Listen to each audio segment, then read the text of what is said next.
Scenarij je predvideval namišljen padec letala in reševanje posadke. Letalo je zaradi nizke krivulje leta oplazilo vrhove dreves in nato padlo na stražarnico med območjem Gaja ter pristajalne steze na letališču. Pri tem sta bila poškodovana dva pilota. Ko pa je padlo letalo, je prišlo še do vžiga ene od stavb, notri sta bila dve osebi, ven so jih prešili krški gasilci.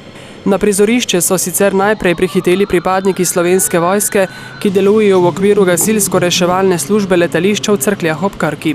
V vajo je bil vključen še helikopter Slovenske vojske, ki je v sodelovanju s pripadniki vojaške zdravstvene enote Slovenske vojske poskrbel za medicinski zračni transport poškodovanih. Prišli smo dvakrat zaradi tega, ker smo imeli dva zelo hudo poškodovana pacienta in je bil potreben transport s helikopterjem. Glede na poškodbo sem imel vid zelo omejen, brez večjih sunkov, kot sem že povedal. Čutiš pač, da so te naložili na plovilo.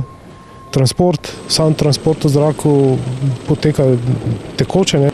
Na vaji so sodelovali tudi pripadniki poklicne gasilske enote Krško.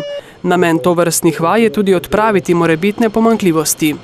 Pretok informacije načeloma je bil dober, mogoče me je zmotilo malo daljši čas med komunikacije od nastanka nesreče do stolpa in potem preko regijskega centra v našo enoto. Ta je trajal kar celih 8 minut. Njihov prihod je bil, po alarmiranju je bil pravočasen, s tem, da pač smo prvič sodelujemo in je mogoče malo večji razmik bil, drugače pa nič posebno. Skupna usposabljanja so namenjena poenotenju postopkov gašenja in reševanja med gasilsko-reševalno službo letališča v Cerkljah in strukturami, ki so vključene v sistem zaščite in reševanja.